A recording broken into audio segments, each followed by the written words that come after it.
Good morning and welcome to Backyard and Beyond. Well, if you've been listening to Chris, you know that I'm going to talk about meal planning, and some people are probably kind of chuckling about that. Meal planning, what is that? We used to plan meals, maybe not for weeks at a time, but pretty much we knew it was going to be some meat, especially for the noon meal and the evening meal, some meat, potatoes, and probably another vegetable and some kind of dessert, which might have been fruit. It was pretty basic. Yeah, you had to make sure you had some things on hand to do that, but not a whole lot of question about what was going to happen with a meal. Times have changed, of course, and there are still some people who believe that's the way a meal should be, but in terms of time, probably is a priority for some folks.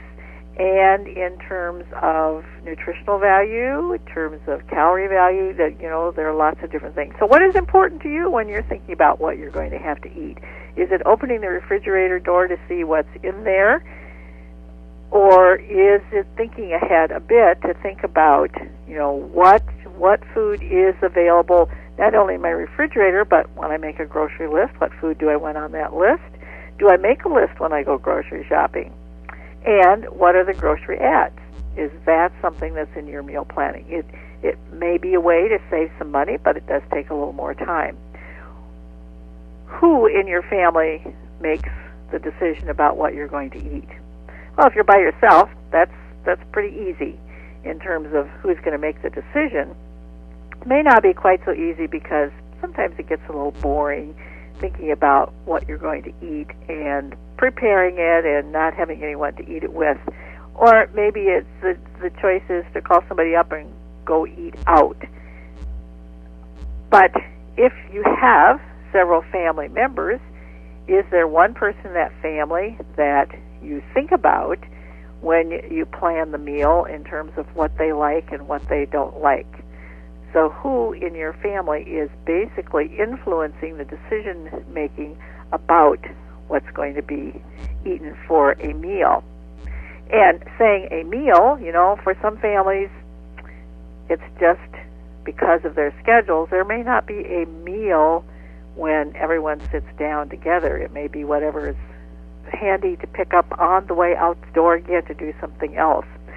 So all of those activities have certainly influenced the kinds of meals or snacks that we eat. What else might influence you in terms of meal planning? Again, it might be planning in the instant, or maybe there are folks who do plan a week or even 2 weeks ahead. There was a time in my life when I planned 2 weeks at a time, and it took more time for planning, and it took a little more time for shopping initially because the basket got a little fuller, but in the long run, it made life much simpler as you went through the week. You had to have a little flexibility in there for things that came up. But I think those kinds of things that come up are much more apt to happen. So it makes it a little bit more difficult. But we could take a clue from a lot of institutions who plan either weekly, biweekly, or monthly, and once they have the menu set, they basically just repeat those, only changing related to what might be available locally and fresh. So that's another decision-making tool that we might have, is that we do depend on, or we may depend on, what is available in our local stores that are fresh, or at our farmer's market, or from our neighbor that could be a part of our meal that is available right now. And of course, the first example pops into my mind is tomatoes, because so many people wait for those fresh tomatoes. But there are many other choices related to what might be available seasonally. How much does nutritional value play into your thinking? For some folks, that has gained a much higher priority than it used to be, but for some it is basically, although it may be a consideration, it's still what does the family like to eat? What are the family favorites? How many times when you're planning a meal, preparing a meal, do you use a recipe? Well, for some folks, again, it's like, I like to try new recipes. So there's always a recipe laying there in a book, out of a newspaper, off of the computer, ready to try. For other folks, it's like, these are the things that I make so often that I don't need a recipe, I just know how to do it. And it would be good if more of us chose those fresh things that don't really need much recipe. Just wash it, perhaps chop it, eat it fresh, eat it plain, eat it simple. Saves time, saves effort.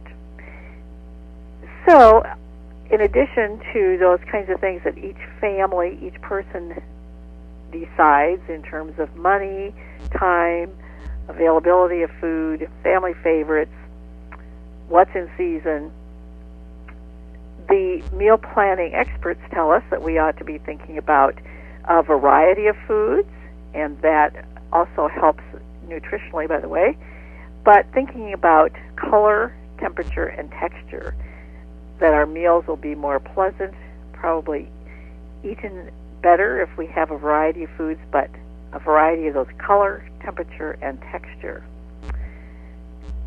Thinking about that and thinking about nutritional value, the emphasis as we planned a meal always was on meat. Perhaps we need to not do away with the meat, but kind of change our thinking in terms of the most important part of our meal, and that might be fruits and vegetables. And there's been some information, been some thinking about eating a rainbow. In other words, thinking not only of including a fruit or vegetable, but thinking about having a variety of colors, because that would also provide us with a variety of nutrients.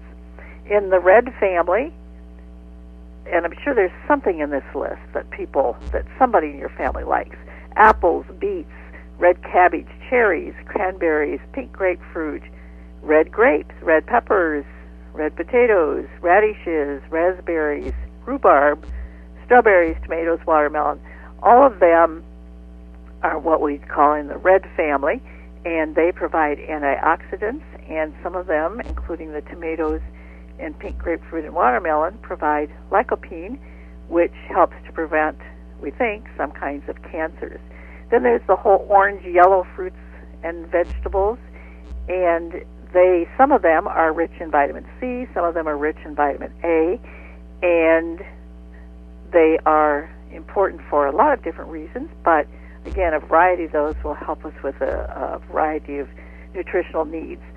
What would be your list for the yellow and orange group?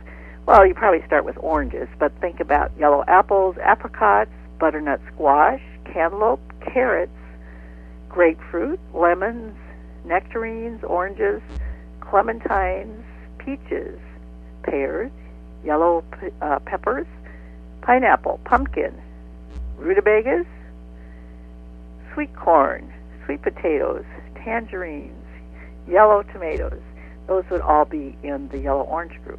What about the green fruits and vegetables? That's often we're told, well, be sure you get some green in your meal, and they are very, very important, again, because they have antioxidants and some other important nutrients. Some of them are high in vitamin B, and some of them are high in vitamin A. So think about, when you think about those green ones, of course, I'm sure you're thinking, first of all, the lettuces and all of those green greens that we use for salads. But there's also green grapes, kiwi, limes, green onions, peas, green peppers, spinach, avocados, asparagus. There's a long list of green ones. So it doesn't all have to be lettuces and those kinds of greens. Another group is the blue and purple group, and then the other group is white fruits and vegetables, and even those have some good ones in there. So maybe you want to think about eating a rainbow, which will then give you a variety and just a different way of thinking when you're trying to decide what you're going to have for dinner. Until next time, here's a thought, not having to do with food, but a good neighbor doubles the value of a house.